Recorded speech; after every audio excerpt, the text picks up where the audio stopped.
Kule makhiwo ibona lapha kuse Auckland Park emzimkhulu we-SABC kulapho ke sizirhatsha ukusuka khona nanzi ezijujileko.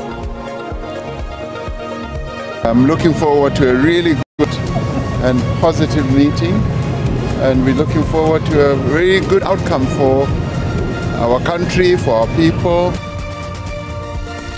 Uyathoma umhlangano wakamengameli weSouth Africa uCyril Ramaphosa nowe-America uDonald Trump okulandela ubudlelwane ebesele buthoma ukuchuba.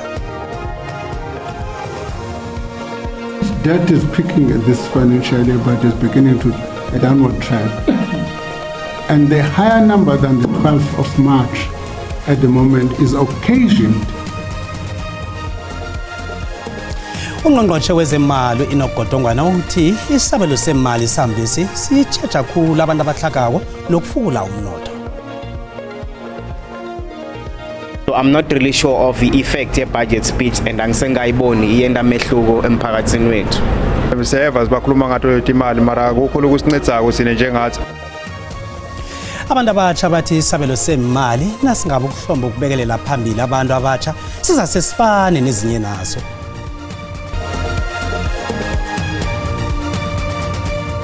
Kuyasithokozisa ukuba sehlanganiswe izindaba kodwa ke SABC 1 ngesindebele akwande isitshaba seNkosi.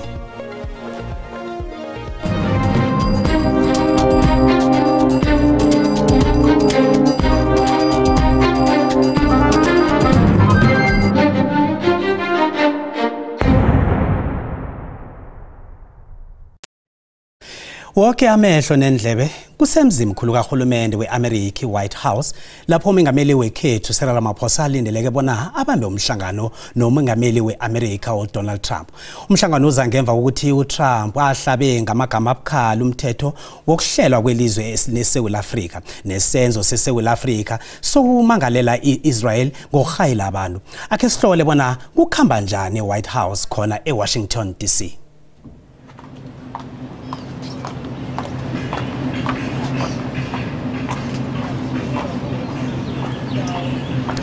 Kulapha ke kuza kuvela khona bonyana bayavumelana namkhanjani abomengameli ababili labana.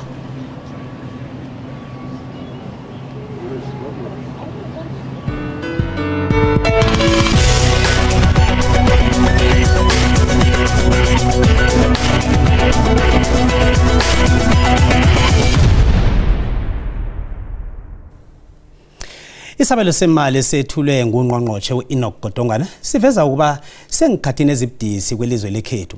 Lokho kubangelwa ziziphi zokuhwebelana, umraro kezokuthutha ukungazinzi kwezepolitiki kunye nendleko zokuboleka kakhulu imali.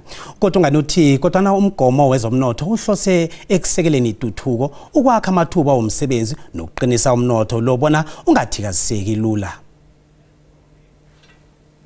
Ngemva kokuthoma umnyaka ngendlela ehlukile ungqongqotjhe wezemali uEnoch Godongwana wethula isabelo semali ihlandla lesithathu nanyana kunongakanzinzi okukhulu akwaziwa nokuthi yini engenzeka ngomuso. I-office lezemali elikhulu lithina kumadaniswa isabelo semali esethulwa ngondaka nalesi namhlanje isabelo lesi siphungula imali ebeqale bona izokusetshenziswa. Kuphengula bona ukubuthelelwa kwemali yomthelo phakathi komnyaka kuzokwehla nge-61.9 billion yamaranda. Lokhu kwenzeka ngombana ukukhutshulwa komthelo wepahla kujanyisiwe uqale nokhula komnotho. Ukusiza ukubuthelela imali ngeniso kuzokukhutshula umthelo wembaseli kanti umthelo abasebenzako uzokubuthelelwa ngokutjheja intengo yokhuluko. Debt is peaking at this financial year, but is beginning to a downward trend. The deficit is also declining as well, showing in the numbers. Kuzokukhutshula umthelo embaseli. This is the first fuel levy increase in 3 years. It means from the 4th of June this year, the general fuel levy will increase by 16 cents per litre and 15 cents per litre of diesel. Ungqongqotjhe uthi khathesi umsebenzi usebutheleleni imali nokuyisebenzisa ngokuyonga. Our focus, as I've indicated, is threefold: balancing the budget through spending efficiencies, strengthening revenue allocation, and giving expression to the medium-term development plan. uGodongwana uthi 1.4 trillion yamaranda kunye ne9.5 billion yamaranda izokungezelelwa ngokukhamba kwesikhathi ukubhadela abotitshera nokuqasha abanye abantu.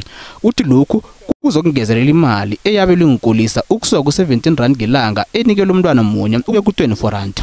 uGodongwana umemezele nokuthi umholo abangabasebenziko owethulwa nakwehle iCovid-19 owazi kakhulu ngama350 kungezelelwa isikhathi sawo bekube nguNtaka umnyaka ozako. Kanti-ke nasaraga nezesabelo semali iyatshayisana imbono yenhlangano zepolitiki.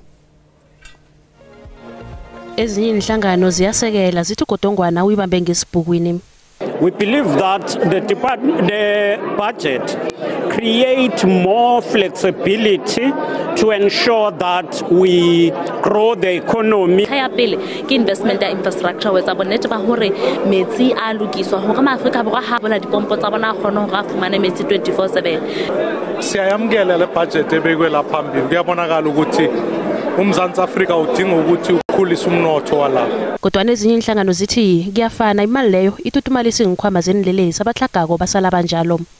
Imali enenge kunywa ngayo la iyithinga engikhwanyeni zaba zenilelesi uhulumende onphetheko unifaka ngemgodini uyabhalelwa. There is no believable program to grow the economy and to create jobs, and that's why they wanted to go for a shortcut, which to them was automatically VAT. Isabelo mali esethulwe ungqongqoshe wezezimali ngingasibiza ngokuthi isabelo mali esithi sebenza ngemali ekhona. Urhulumente uxakene udibene nembilazithutha kuba iminyaka le ubesitya imali yabarhafi. Ngoku ingxaki into ba iphelile imali pha ekoyini apha adla ngoyiba khona. Once kunyuka petrol prices, lanti ithetha ukuba amaxabiso okutya azonyuka, the cost of living izonyuka, yenza ukuba abantu base South Africa bahlupheke kangangoko. Kanezinye inhlangano zilila ngokukhutshulwa komthelo wembaseli ekuzokubetha khulu abantu.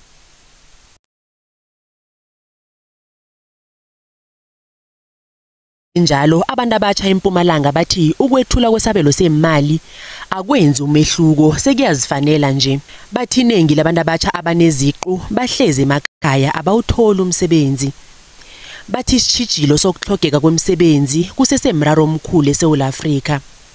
Uvuka every day, you know, ufuna emsebenzi, it's also a reality yethu sonke la eSouth Africa.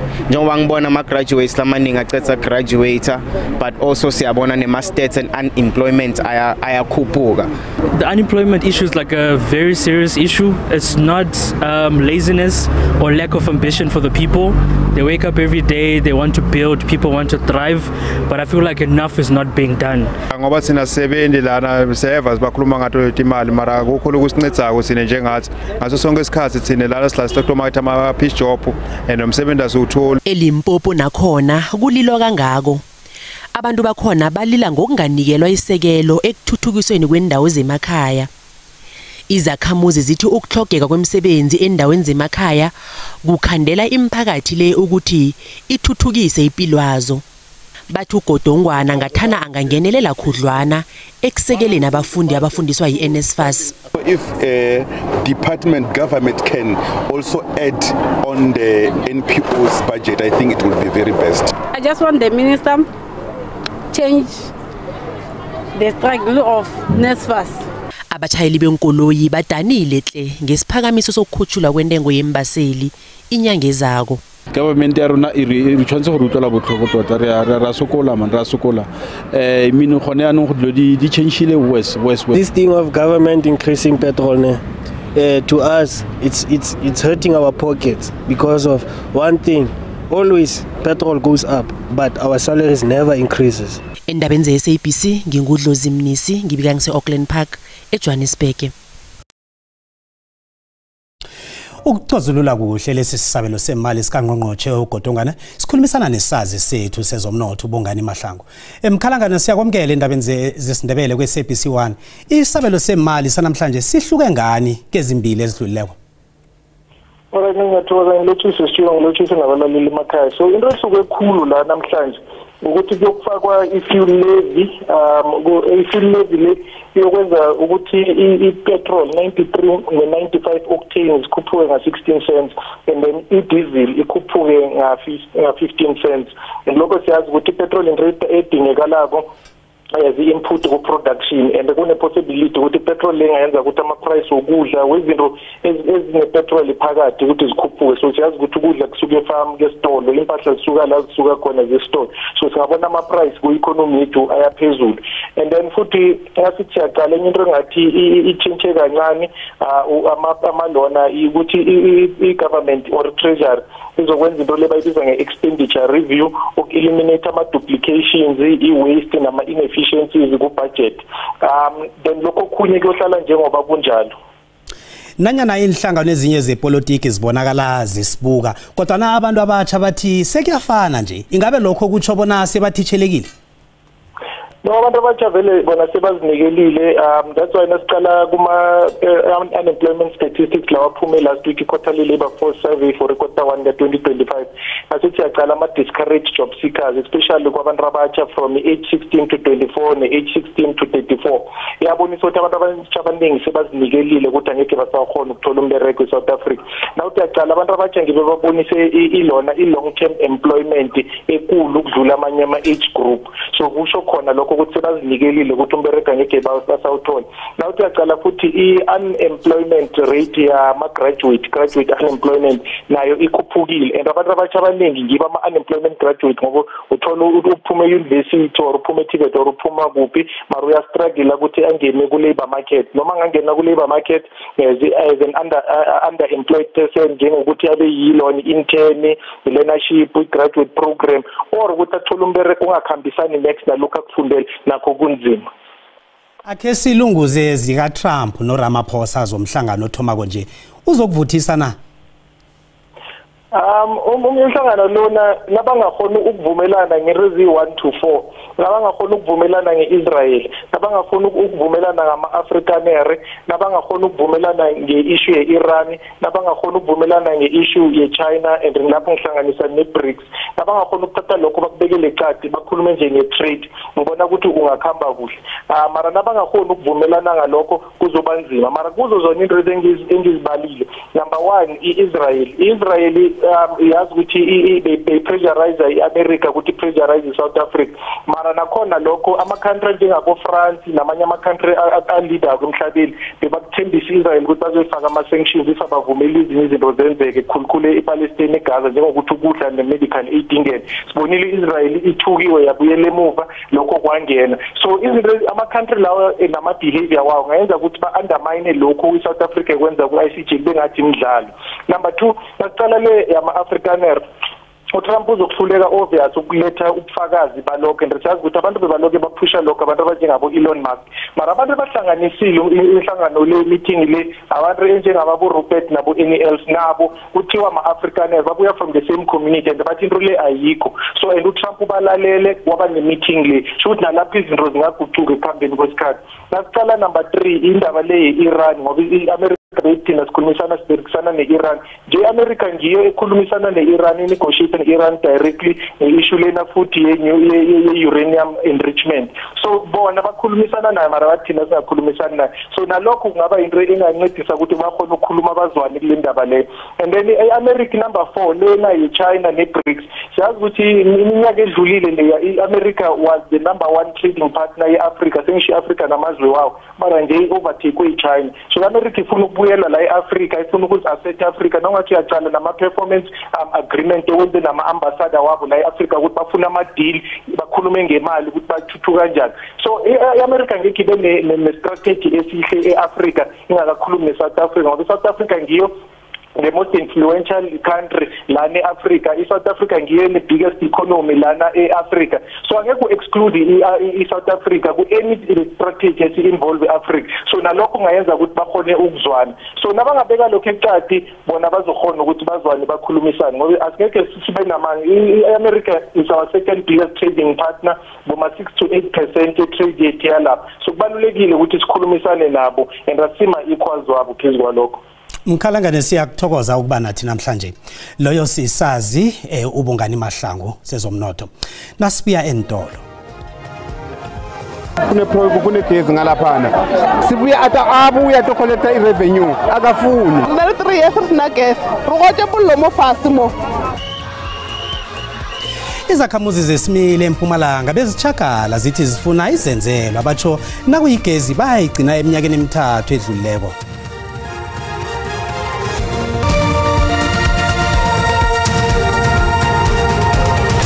Izakhamuzi zesimile eSabi eMpumalanga ezisilingekileko zingenele umchakalo wokufuna izenzelwa. Zithi batsho sekiminyaka emithathu zinganagezi, zithi uMasipalata eThabathwe unaye uphuthe imkhono.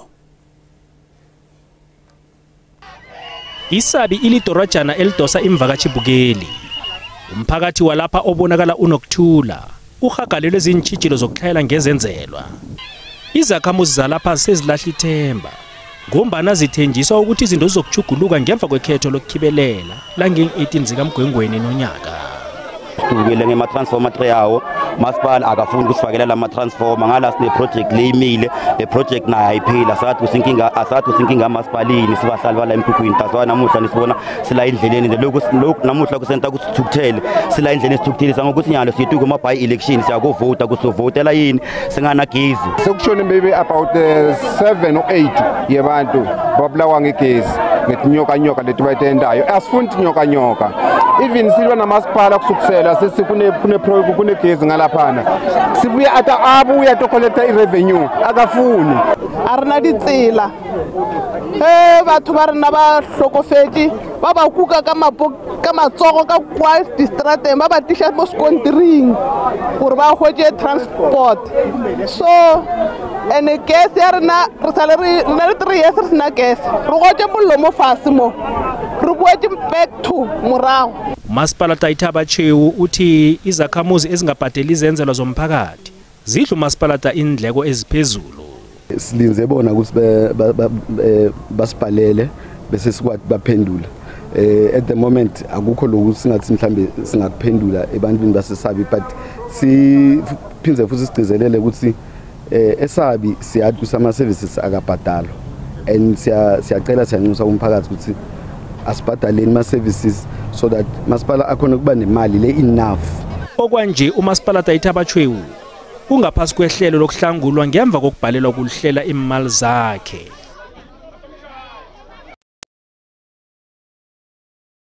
Kanti ekhasini lethu leFacebook siba umbono wakho ngomhlangano kaCyril Ramaphosa noDonald Trump. Nakumbono wakho uyalandela Mbukeli.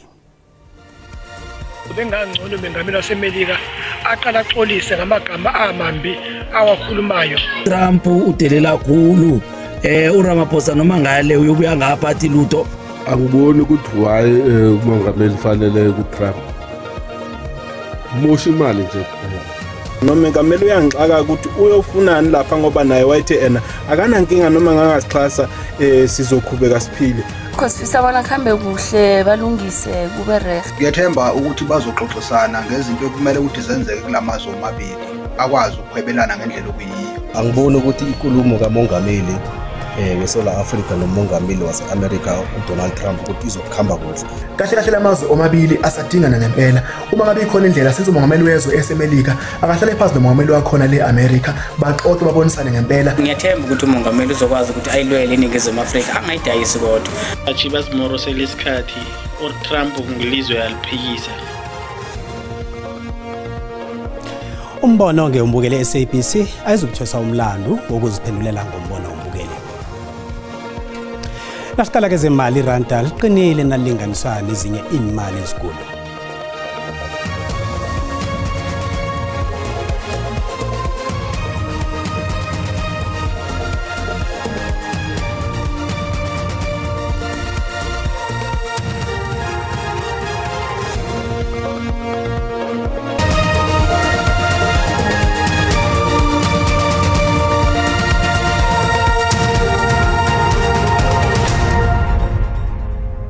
Siyaloshisa ngelesithathu omakhaza vele kumakhaza nakhe amathutshana wezulu ngale ngeCape Town nge-30% livale ngamafu nakuqala lapha eGqeberha ukuthi ngaleke ngakubodeben nakhona amathutshana wezulu atholakale nge-30%. Kusasa ke sibona lapha livalile eCape Town ngamafu begoduke kunekungu bese kusuka eGqeberha kuchinga ngale ndaweni zangakubodeben sibona lapha ke amathuba wezulu eligwini atholakala nge-30% kanike nawuthi uyaqala inaga yonke inomoya. Sithole lapha ke isilemukiso sivela kwa South African Weather Services siyelelisa ngomoya namandla egwini elingesewula nangale ngejingalanga kuthi nangaphake ngePumalanga elenza ukuthi nelwandle libe bukhali hle kanti ke kusasa sibona ke kunomoya nelwandle elibukhali ngale ngeGqeberha kuchinga ngale ke ngeDurban nasicalela ke amazinga wokushisa sithome ngaphake ngendaweni zangeGauteng sibona lapha ke kumakhaza endaweni eziningi sithi abantu bambathe bafuthumele bebahlogomele ngemva kwamadina iPitori nge19 iBroncosprek nge17 neJohannesburg nasiya lapha ke sifundeni sangeLimpopo pholile lapha ke endaweni zabo Phulukwane kodwa kufuthumele endaweni zabo Phalaburo Thohoyando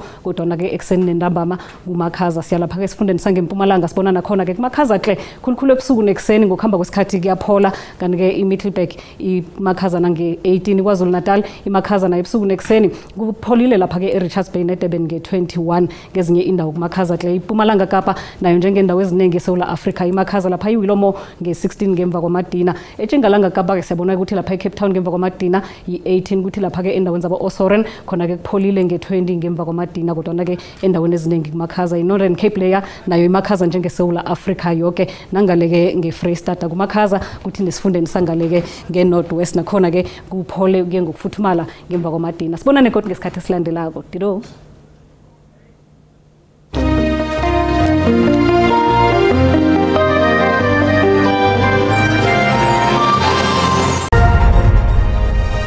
Ziphelela laphaza namhlanje zikhona zeSwati kusasa nangelesihlanu nje sithidela zesizulu ngesimbi yakhoba umusa